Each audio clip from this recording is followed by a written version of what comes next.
This is the FCB Radio Network, home of the best personalities and where real talk lives. Online at fcbradio.com. FCB. Hey, everybody. Welcome back to another episode of Just Listen to Yourself with Kira Davis. I am your host, Kira Davis, and this is the podcast where we take hot topics, hot button issues, and we take the talking points on those topics and we draw them out to their logical conclusion. It's an exercise in critical thinking, and today's subject is absolutely an exercise in critical thinking. We are going to critique our thoughts on the subject of colorblindness. This is one of those topics that I can't believe that I've never done before. I actually had to go back through my episode list to see, because I feel like I talk about this issue a lot, and it was on my mind, and I thought, oh, this will be a good JLTY. Oh, but wait, haven't I done it? And I realized, no, I haven't. I guess I've talked about it in tandem with other subjects, right, that we're doing. I talk so much, I can't remember hardly what I said half the time, but I feel the same way about cancel culture. I could not believe, I was going to do cancel culture today. I think I'm going to do it next week. But when I was going back, I'm like, I can't believe I've never done an episode on cancel culture. I talk about it so much. But I've done an episode on canceling history, and I've done several episodes on censorship. So I think I just imagined in my mind that I had done the full episode. But I think cancel culture deserves its own episode. I've definitely got a lot to say about it.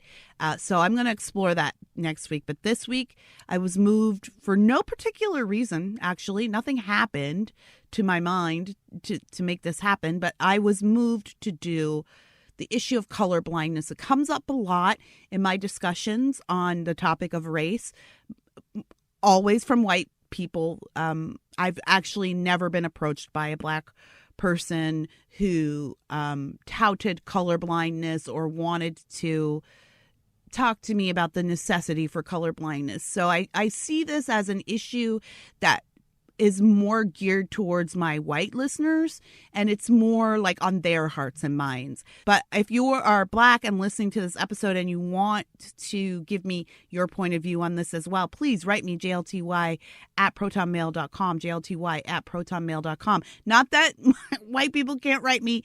You all can write me all you want to your heart's content. I hear from you guys, right?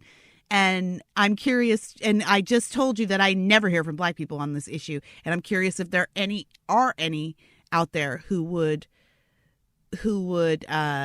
give me these same thoughts on colorblindness, because I haven't encountered them.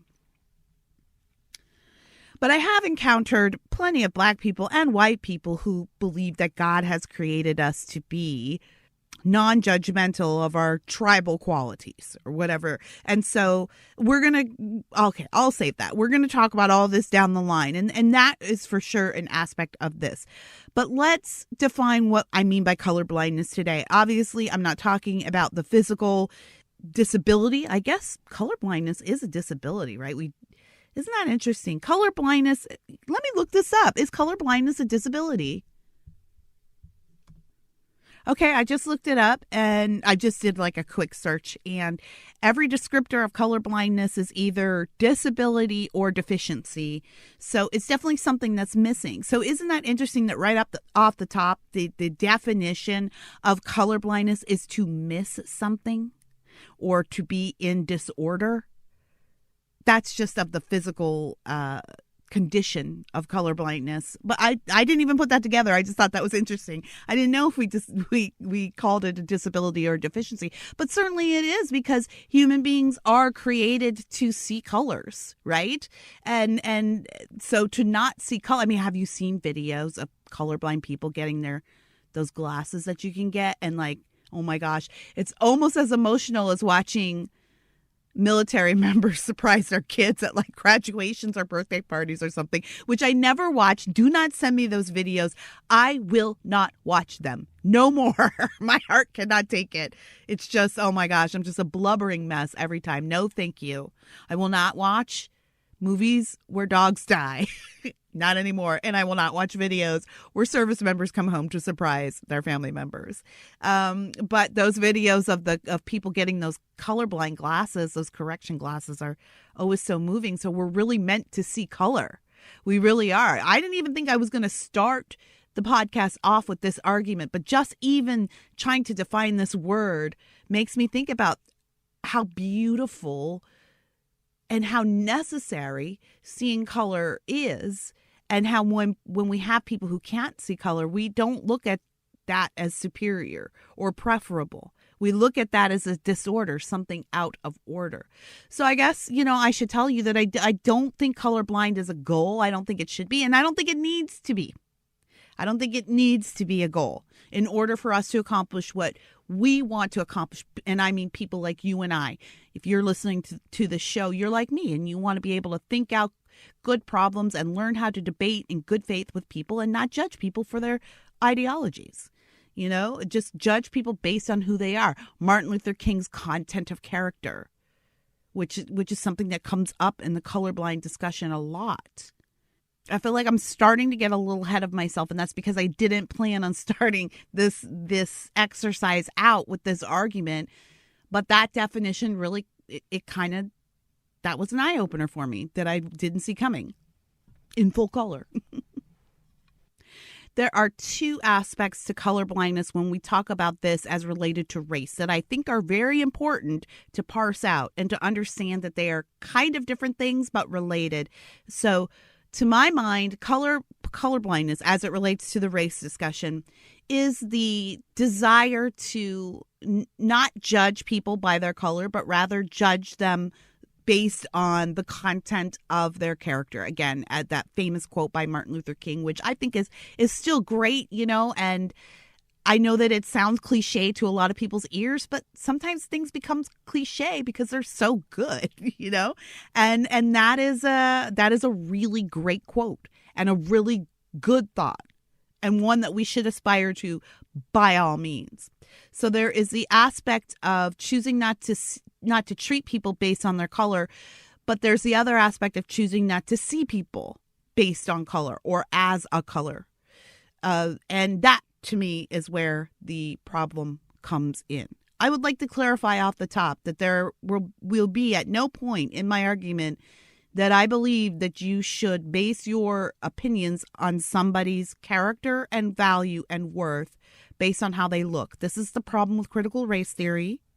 This is why I think it is abhorrent and a scourge and should be pushed back at every opportunity, because it requires that we judge each other's character and motivations of heart based on how that person looks. So I will never be in favor of that.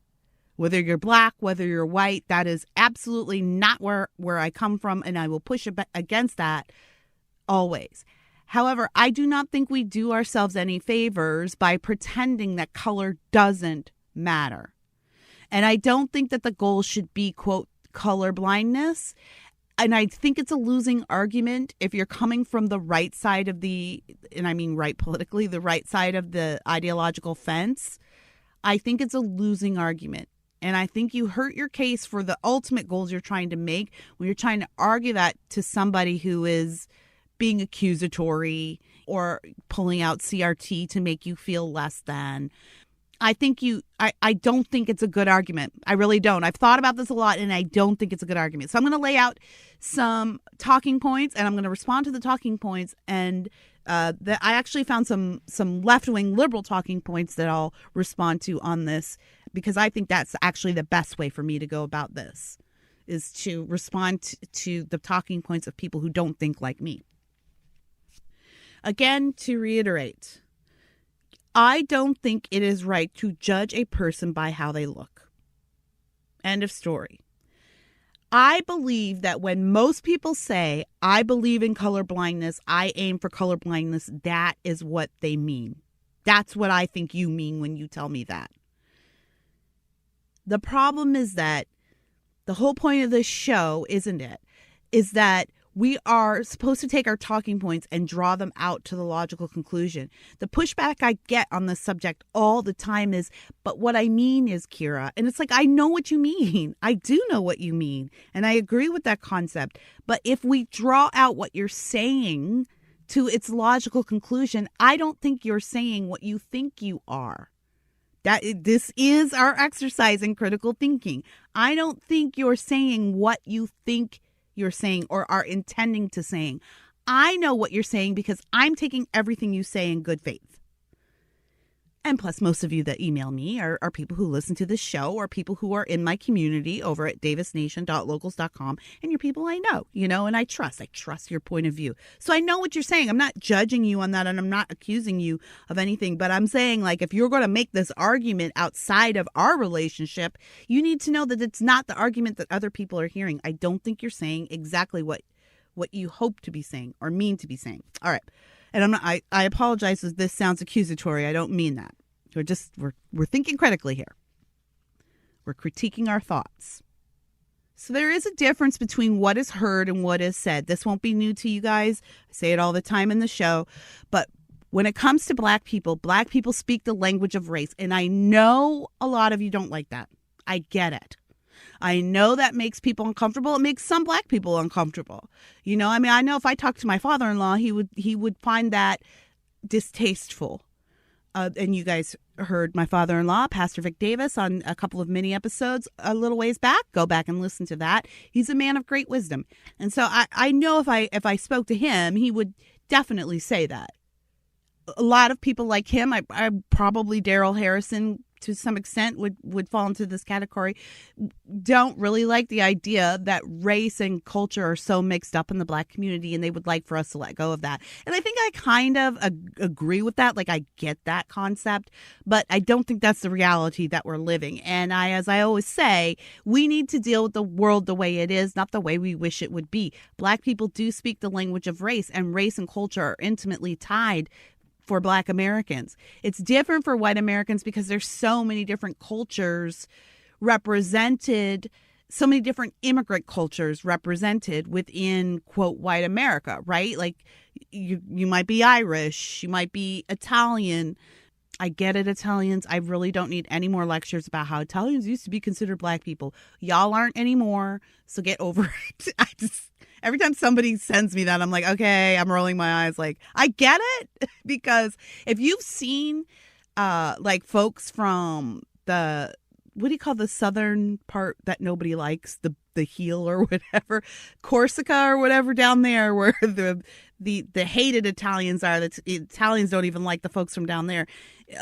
A lot of people are darker skinned and have more Mediterranean features, which can often look like, quote, Black features. So it's not that crazy of a connection. But I mean, let's be realistic about where we are. If you're Italian and you're going to run around calling yourself Black, you're going to be looked at as crazy in this country. That's why I always tell people when they ask me, Kira, you're biracial, why don't you ever identify as white? Well, I can't. I'm not white. I simply cannot. It's not that I'd be embarrassed to be white or ashamed to be white, and I'm certainly not ashamed of my white mother, but I am not white. I cannot be white. If I was to run around this country going, we white people have this problem, that problem, I'd be put in an insane asylum. It's just not a practicality. All right. So for Black people, I believe, and this is only my opinion, I have not studied the historical matriculation of Black identity. I'm sure there are people who are way more intelligent than me on this issue. It is my opinion that this stems from the fact that because Black people in this country, their presence is 100% due to slavery, that and because slaves had to give up their culture, so Black slaves came from many different parts of the world, but when they came, they were all treated as one, right? Negroes, Black people, slaves. They were asked to give up their identities, give up their names, give up their history. Some pockets of Black populations were able to keep some traditions alive, were able to keep some oral histories alive in some way or another. We still carry some traditions from our ancestral roots, but not many. What happened for Black Americans is that we not me because I live in 2021, but y'all get it. We had to come to this country and form a new identity. And that identity was formed solely around race, not because they chose it, because the white man chose it for them. So this isn't a choice that we made. This is a choice that white people made for black people, that we will now all be lumped into this one category, even of course, this to this day, and now that more and more immigrants are coming in from all over the world, Black identity is changing, and what we think of as, quote, Black culture is changing. Because within Black culture, there are Caribbean Blacks, and there are African Blacks, and there are African Americans, or Black Americans. African Americans seem stupid now that we have so many real, legit African immigrants. But even within the Black community, there's a difference between those communities. But traditionally speaking, the, quote, Black American experience has been amalgamated into one giant experience, not because Black people chose it. And there are many Black people who even fight that stereotype. I don't have time to go into it, but there are many factions of Black American life where, there are groups of Black people that don't want to be lumped in with the rest of Black America, who feel very differently about their relationship to this country. They exist. I don't have time to get into it, but that exists. It's a thing. So race and culture are intimately tied, and it's not our fault. It's not because we chose it to be that way. It's because white people chose it to be that way. So sometimes there's a harsh judgment that comes with that realization from modern white America. And I just feel that that's unfair because it's not our fault. Whether you like it or not, race and culture are tied in Black America. And so when you tell a Black American of a certain ideology, I don't see color when I look at you, they hear, I don't see you. And I know you're telling me right now, but that's not what I mean, Kira. But this show isn't about what you mean. It's about drawing your talking points out to the logical conclusion so that sometimes you can realize that what you thought you meant is not what you said. There are some people who hear it that way. And I know that that's not what you meant, but that's what they hear. And it feels offensive. Now you add that to another layer that's being fed to them every day by the media, which is anybody who's right of center is automatically a racist. And it's really hard to take you seriously. What you're saying is, I refuse to judge the content of your character based on the color of your skin. If that's what you mean, then say that. Why don't you say that? It sounds silly coming out that way, doesn't it? If that's how you approach every Black person when you want to have this race conversation and that's the thing that came out of your mouth, I don't think a lot of us would begin with that. It feels condescending almost in a way. So we package it into I'm colorblind, which has become a buzzword for people who know what's underneath it or think they know. So if you think you're saying I'm colorblind is equal to you saying, when I look at you, I judge you by the content of your character and not the color of your skin, then start saying that and just see what happens. I actually am not sure how that will change the conversation. I'd be curious to know. If any of you attempt it, why don't you just do a thought experiment next time you're talking to somebody?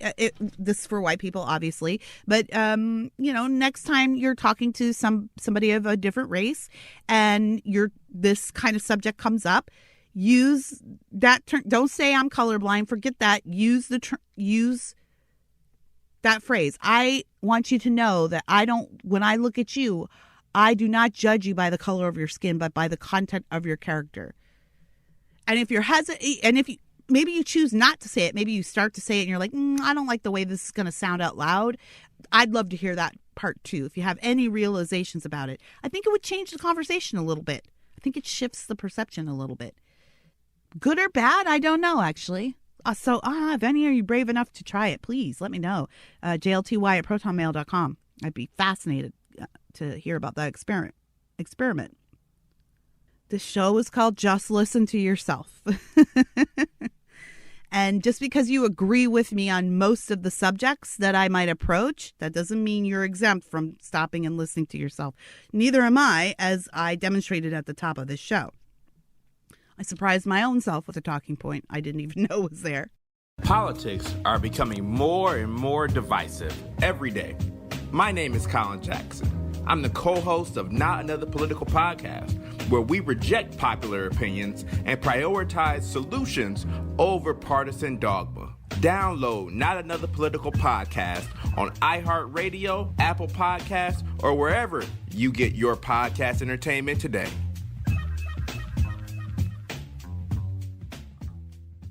I asked the question, does color matter? I answered it. And the other question I asked myself is, if it does, for whom? And I think I gave a really salient explanation for why it does matter to Black people. It's intimately tied to who we are and our culture. And maybe that'll change someday, but today is not the day.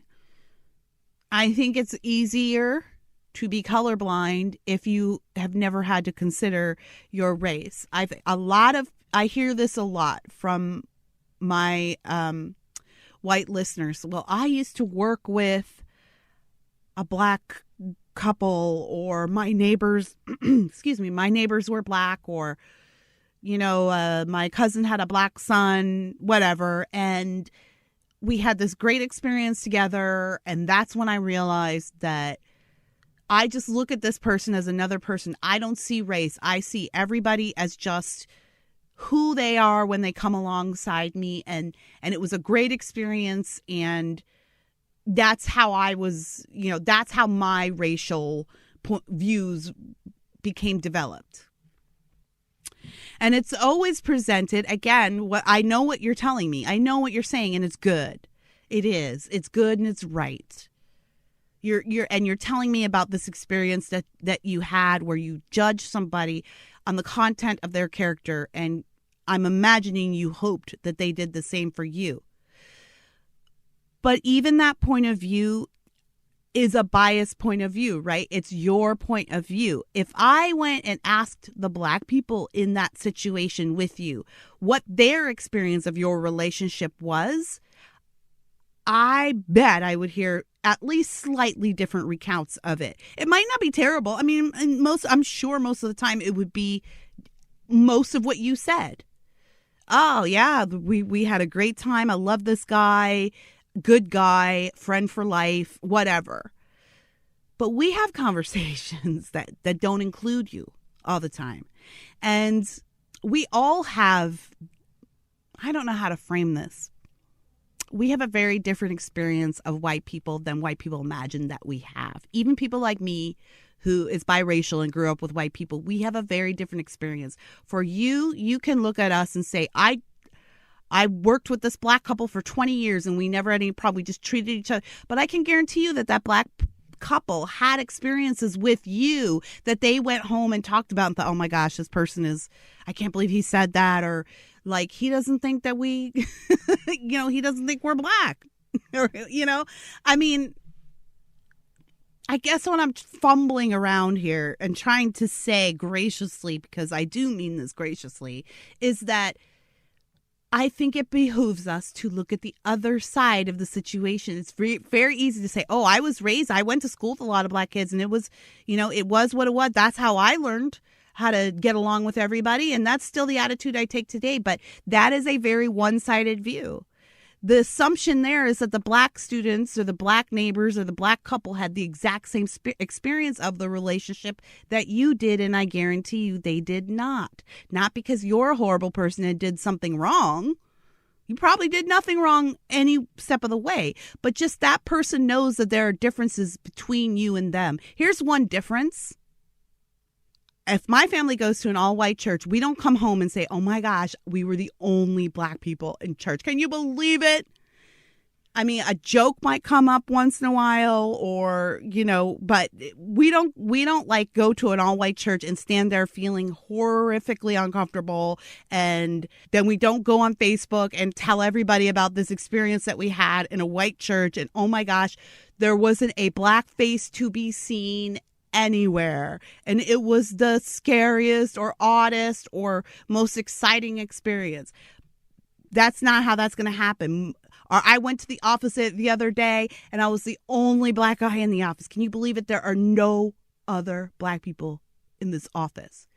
You're not blasting it away on Twitter, right? It's your everyday life as a Black American. But if a white person goes into an all Black situation, that's a story, right? I get those stories all the time from you guys. You write me letters like that all the time, and how it changed your point of view, or how you felt comfortable, or you felt like you fit in, or you felt like you didn't fit in, or it was so, I went to Black church and it was just so vibrant, and so I never saw anything like it before, and it's notable to you, I guess is my point, right? For us, that's not notable. This is the difference between majority minority.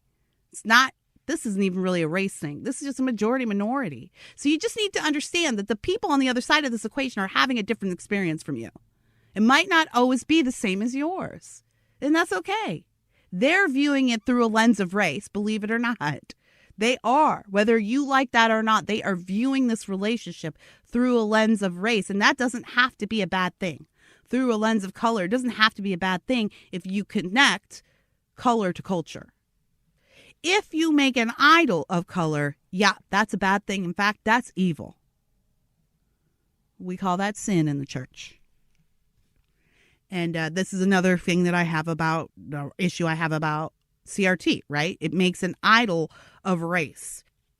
I'll give you another example of how race and culture are connected for Black people especially, and why it's okay to recognize that. Catholics versus Christian. Don't let me tell any of my Catholic friends out there that they are nothing but regular old Christians. Catholics will get up in your grill about calling them Christians. They are not Christians. They are Catholics. They don't like to be referred to as Christians. It's a doctrinal thing. Just look it up. I'm not going to explain the schism in the church. But Catholics will not tolerate, devout Catholics, all the ones I know, they will not tolerate being lumped in with the rest of Christianity, right? To them, their doctrine and their faith are critically tied. They are the same thing. So if you tell a Catholic that their faith is the same as an evangelical Christian, they're not going to see that. They're not going to agree with you because their doctrine is intimately tied to their faith. And all of that wraps up in one little package to make a Catholic culture. There are Jews out there who will say you cannot be Jewish and be a Christian. They are two different things, and there's plenty of what we call Messianic Jews out there. But there's, I would say, probably a majority of Judaism doesn't recognize those people as Jews. They do not believe that you can untie your faith from the culture. They go hand in hand intimately. This is no different. It's no different. Why is it okay to do this for religion, but when we say, hey, our race and our culture are tied, then that's a problem?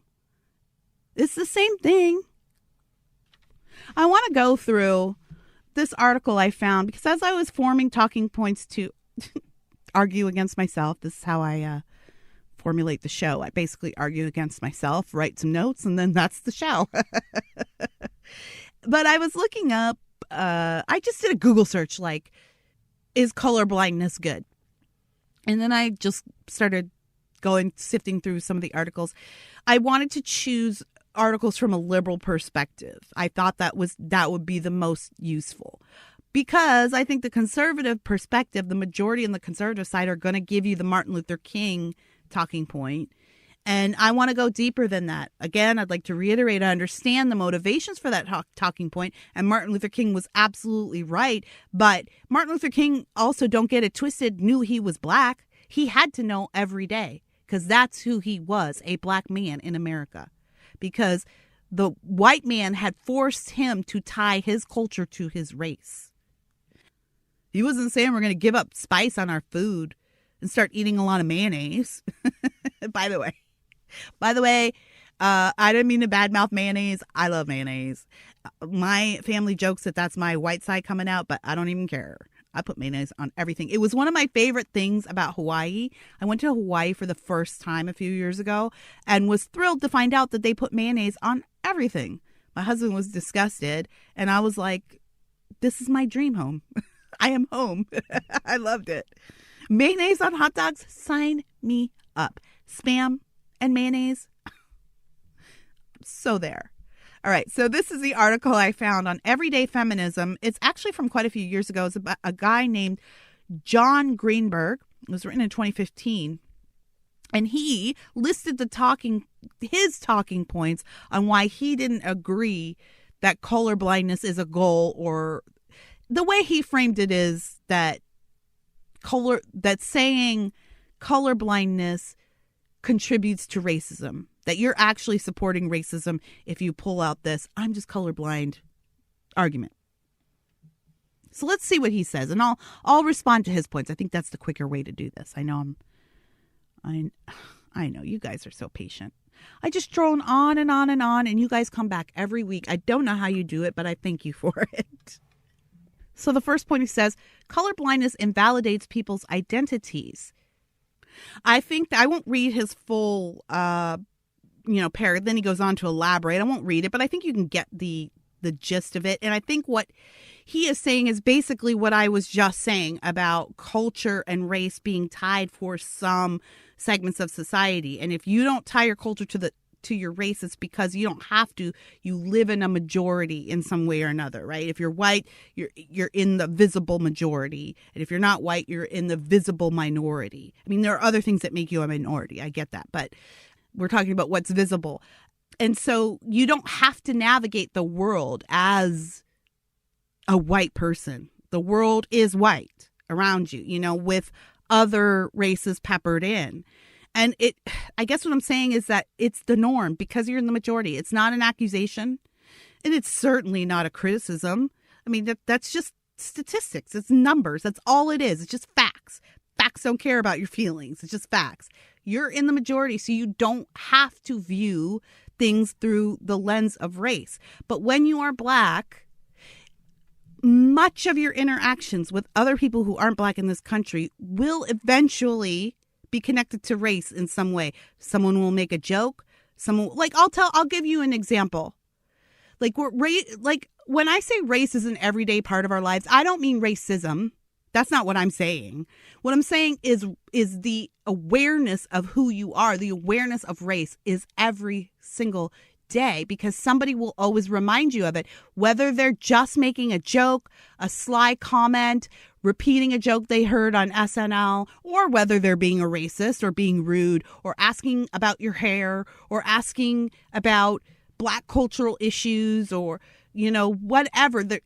At some point during the day, if you talk to enough people as a Black person, you will come up against the fact that you are a Black person navigating this majority world. Here's an example. My son, who is now 19, but a couple years ago was in high school. I feel like he's still in high school because it just never ended. It just was gone one day. It feels so bizarre. We've never made this transition. Thank you, Dr. Fauci. But we've never made this transition. So it's always odd. In my mind, he's still a high schooler, but really he's basically almost a sophomore in college. Anywho, he said, one day he came home and he said, Mom, we were talking about slavery in class. And it's just like every time we read a paragraph about the Negro or about slaves, every person in the class turns to look at me. Now, we live in Orange County, which is majority white and Asian. So most of his classroom is Asian and white students. Most of his school. There may have been 4 or 5 Black kids at the school, maybe, when he was going there. And weirdly enough, they were all in choir. But yeah. And my husband and I laughed. We laughed because that's the experience that we had in school, right? Every time, oh my gosh, French class was the worst for me because the majority of Africa speaks French. And whenever we had to read the name of the country, Niger, you can imagine how that came out to stupid junior high kids. Oh my gosh, I just used to dread it. It would just be immediate, like the whole class just staring at me. But every time if we mentioned slavery, if we mentioned racism, any mention of it would just elicit all of these stares. Like immediately everyone would be like, what does Kira think? And not to say that they were being aggressive or being rude. It was practically involuntary. That's my experience. That's a black experience. Every black person who has been in a majority situation where you're the minority in a majority situation has had that experience. It's basically universal. And I could ask any black person about this experience and they would spit out basically the same story in one way or another, at work, at school. So we don't get to go through life not considering our race. Someone is there to consider it for us every day. Even if it's someone telling us that we're supposed to be mad about race every day, there's someone talking to us about race every day, about our race every day. So have I made myself clear on that? I feel like I'm beating a dead horse here. And I don't mean to, but I don't think, maybe what I'm trying to do is force some folks to have a paradigm shift that they are not ready for. But I know for me, this is going to sound so stupid, but a lot of my life changed when I realized that other people don't see things the way that I see them. I had a therapist tell me that once.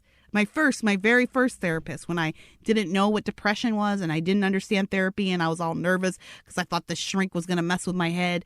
And thank God I had a really good one, my first experience. And I was saying something about something I said to somebody, and I'm like, they just took it the wrong way. And, and it's not what I meant. It really hurt my feelings that they didn't get it. And she was like, that's because they don't know what's going on in your mind, Kira. They don't see things the way you see them. And as silly as it sounds, that was a revelatory moment for me. And I realized that I was expecting people to understand me at every moment because everybody should know what my intentions are and everybody should know what's going on in my mind and everyone should know what I meant, and she was saying, no, actually, no, that's not how it is. Nobody can read your mind. Nobody can read your intentions or motivations.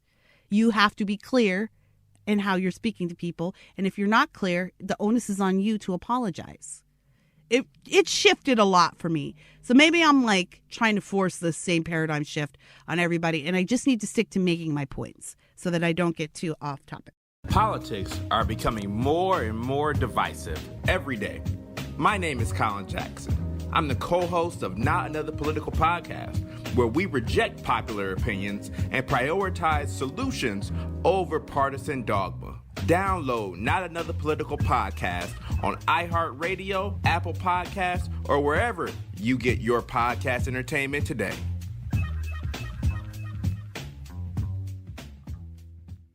His second point is colorblindness invalidates racist experiences. He says colorblind ideology takes race off the table, but for many people of color, and then in quotes he has, as well as for white people who work to dismantle systems of privilege, race is very much on the table. I love how he gave himself that caveat. Like that's what the whole book of White Fragility is about. Oh, I'm above all this. I'm not part of the problem. You are. Here's a parenthetical for me. Race is very much on the table. Racism forces it to the tabletop. Colorblindness just pretends the table is empty. Yes, regular listeners of this show will know this story as well. I say this all the time. When you see me, when you tell me I'm colorblind, I don't see color when I look at you. If you don't see color, then you can't really embrace some of the difficult experiences I'm having as a black person or have had in the past as a black person, which are very valid experiences. Suddenly, those experiences become invalidated. I use the story of my friend Stacey Washington all the time, who is a black conservative, prominent voice. She's got a show on Sirius. She's a superstar. I love her. And we've known each other for years, and Stacey is not a hysterical person. She is very much one of these people who is like, we're talking about race too much. We need to be about character. But she's still black. And see, you can't be black and not navigate that and not have to navigate that in this world every day. So she's from a well-to-do area in St. Louis, and her and her husband are upper or middle class. I shouldn't say upper middle class. I don't know. But they are middle class, and they smash all the stereotypes that Hollywood has had us believe about black people over the years. And she went in to buy a dress for a fancy occasion, And she was looking at this one dress that was kind of up high on a rack, and she wanted the saleswoman was following her around the store. And she noticed that the saleswoman was following her and not anyone else.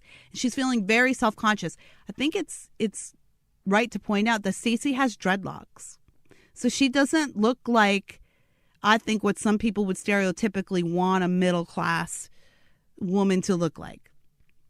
And so it just could add a sense of judgment for some people who have ideas about hairstyles. I'll just say that. So she got followed all over the store. When she asked to see the dress, the person told her it was like a Pretty Woman moment. You probably can't afford, in so many words, you probably can't afford this dress. This might not, these are very pricey items. This might not be the shop for you. And Stacy was like so offended. She didn't go off on the woman. She just bought the dress, She's like, I didn't want it, but I was so pissed off. So she told this story, a story that almost every Black woman has. I have that story, believe it or not. Yeah, of being a 19-year-old Black woman in a fancy store, having earned enough money on my own to buy a very fancy dress for a college dance that I was going to return to when school started again. And same experience. Already I'm hearing people going, well, a lot of people get followed around the store. Well, you were young, you were 19, or Stacy, you were, and that's what happened. She posted that story on Facebook, and it was a litany of all of her fans, all of her greatest fans telling her why she probably misinterpreted that.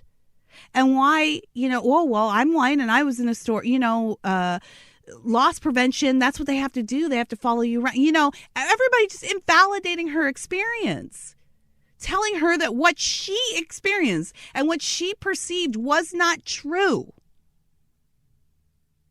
And if you're on the right and thinking that maybe I'm not telling you the truth, don't you think that liberals do that to you all the time?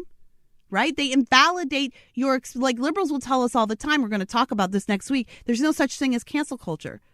So when a conservative comes and says, what, cancel culture is getting out of hand, we shouldn't be canceling people for opinions they had decades ago, and this isn't fair, and liberals go, oh, you're just whining because of cancel culture. Well, that's not a fair representation, is it? You're dismissing my experience as somebody right of center. It's the same thing. I do think this is a great point this guy makes. It does invalidate racist experiences, because then now you can't see through the lens that I have to see through every day, which is that sometimes, yes, you do go places where people, for whatever reasons, they've been burned, they're just plain old racist, or they believe whatever Hollywood movie they're watching about Black folks. They have a different perception of you as a Black person, and it makes them suspicious of you. I've been there. I've experienced it. Every Black person has experienced it. Most of us are able to just brush it off and move on with our day, like Stacy did. All she did was tell this story. One of the greatest champions of true equality and coming together and treating each other with grace and reconciliation. And yet she told this one story and was excoriated for it because of colorblindness. Everybody told her that what she saw was not what she saw. Grossly unfair. That is a negative result of seeing things from a colorblind position. Automatically it will lead you to invalidate racist experiences, because if you can't see color, then you can't see the racism that comes with color. That comes with other people who see color, I should say. Number 3, he says colorblindness narrows white Americans' understanding of the world, and it leads to disconnection. Like, he goes full left wing on this little thread here. I won't read it all, but one of the things he does say, he says colorblind ideology limits the stories that get told, keeping white America comfortable, but also keeping racism thriving.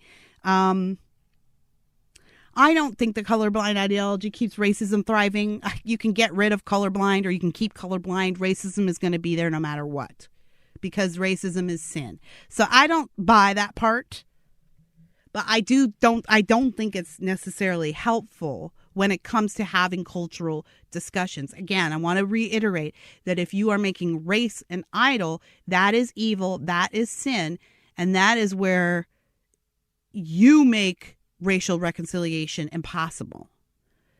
That's not what I'm talking about. I'm simply talking about recognizing that people have color and that color might be tied to culture, and that's okay. But I do think it does limit the stories that get told. We're having this battle right now, aren't we, with CRT? And now we're having to come up in district after district, push back on CRT, which has blatantly Marxist roots, but also is very much rooted in the elevation of race above all other qualities. But the CRT thing is coming around because a lot of people believe that it is the point of view of the majority that decides how history is taught, right? Which leaves us with a lot of holes in our history, to be sure.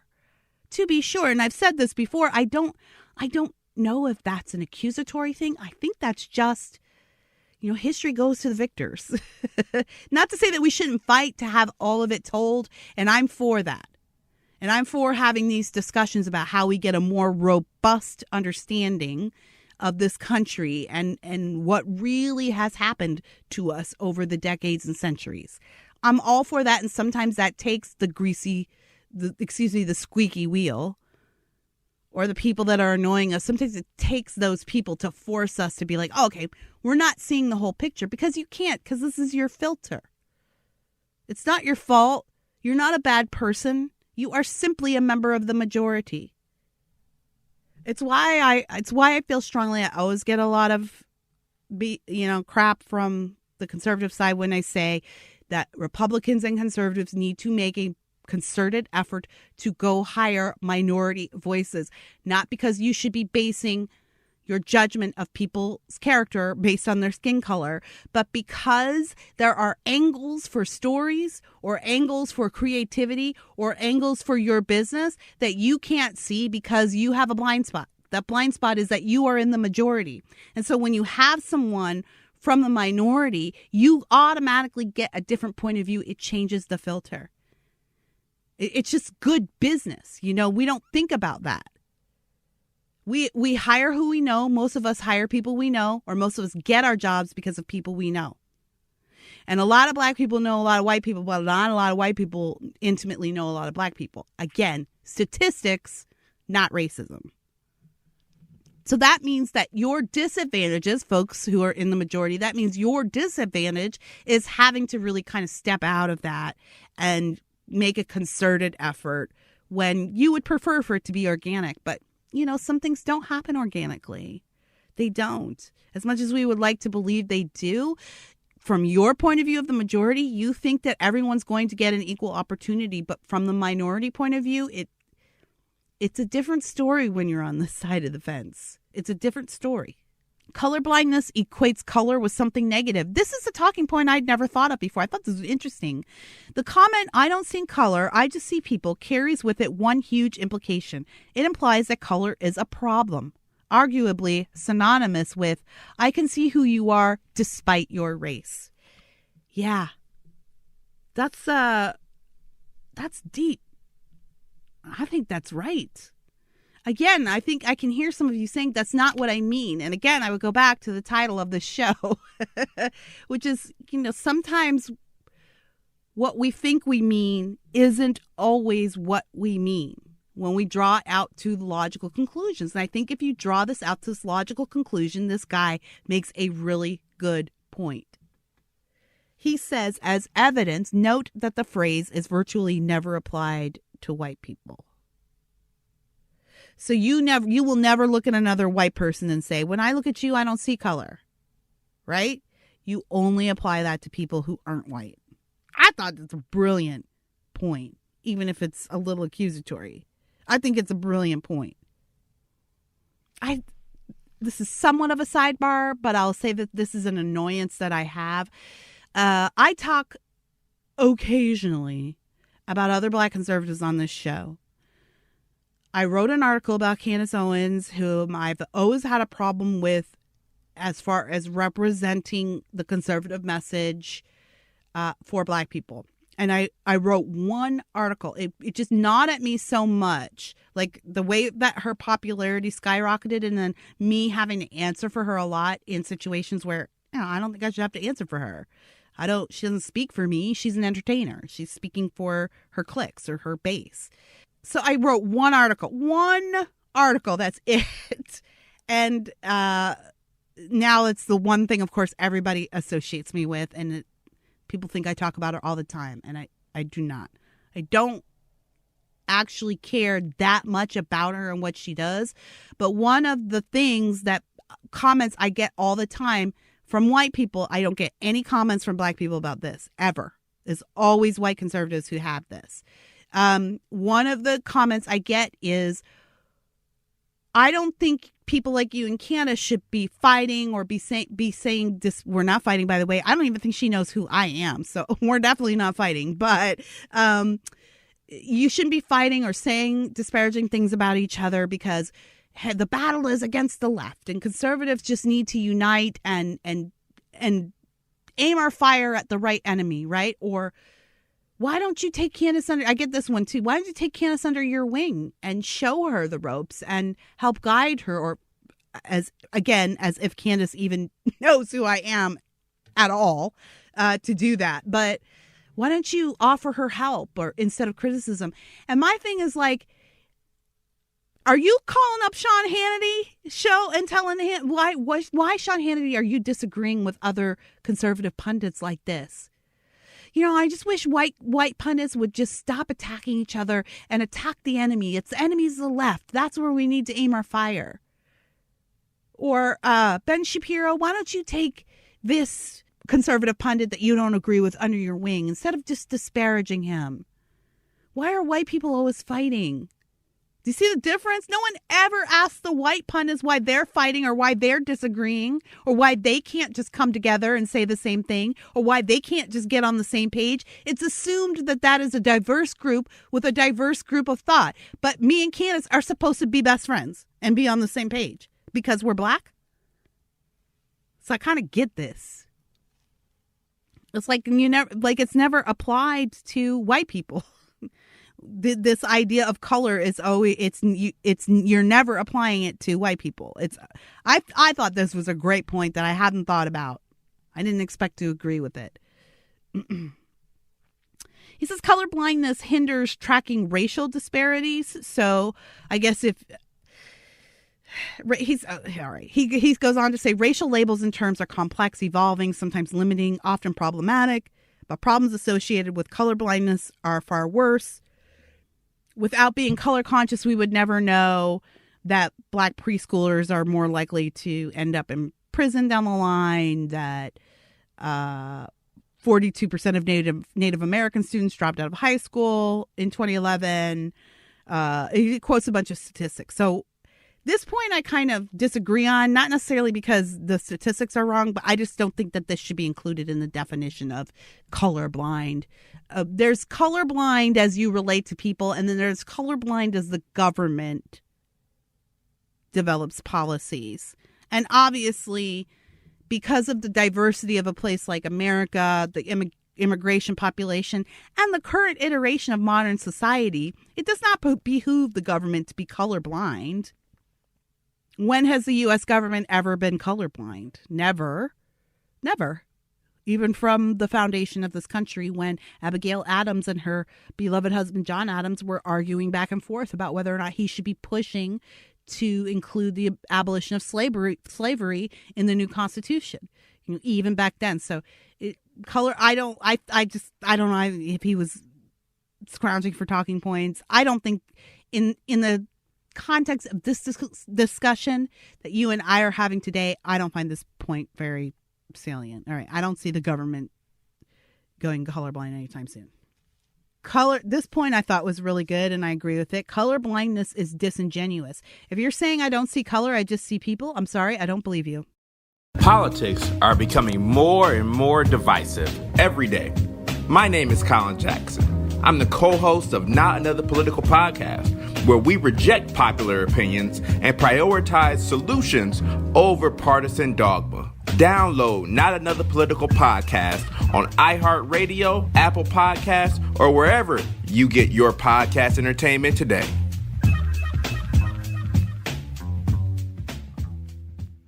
Essentially, you are saying that you don't notice any difference between Lupita Nyong'o and Anne Hathaway, two similarly aged actresses whom I'm betting have never been confused for each other. I'm reading him.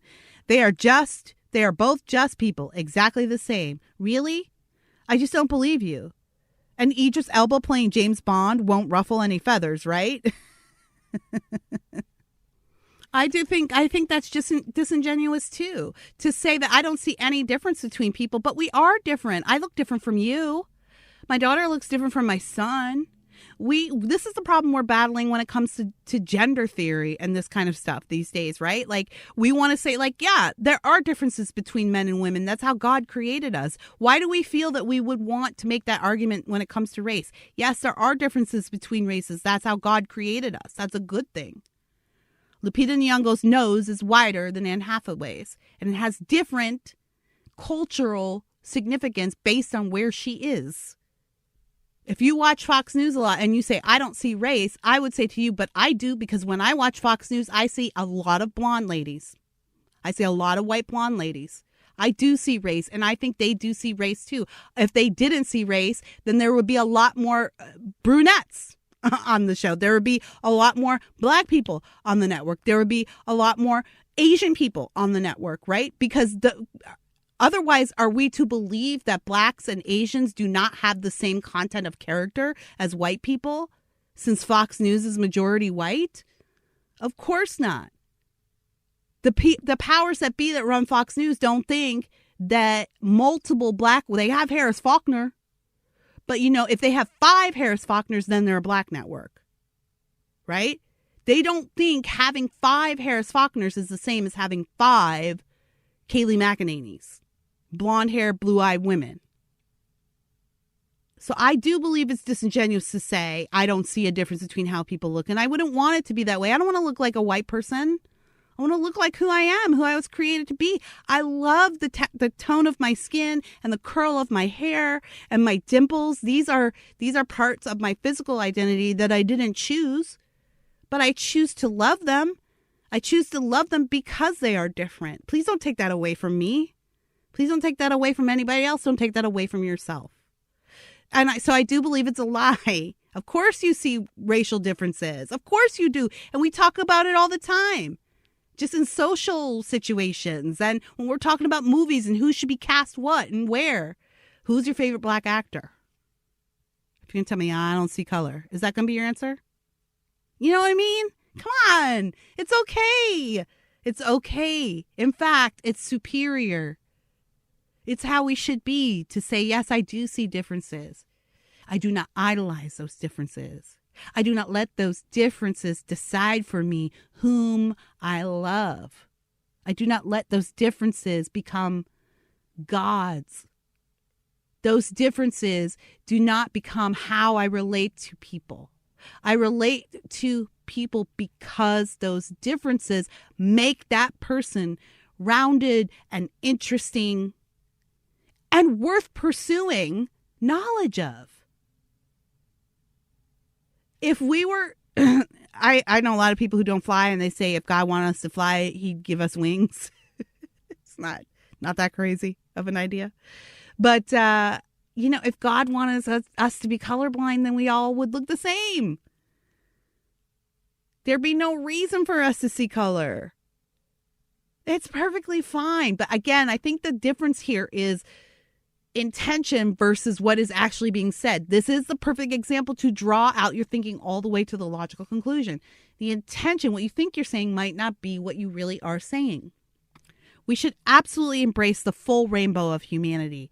It is not an accident, folks. It's not just, I know that it's not just an accident that we were all in the same place and then we dispersed, and then different cultures based, their racial makeup became based on their exposure to the sun, the geography of it all. But there are no accidents. God doesn't create accidents. There is a reason why our cultures are so different. How life in France can be so different from life in New York City. How life as a black Nigerian can be so different from life as a white Italian. Those are differences to be celebrated, not to be squashed and pretend they don't exist.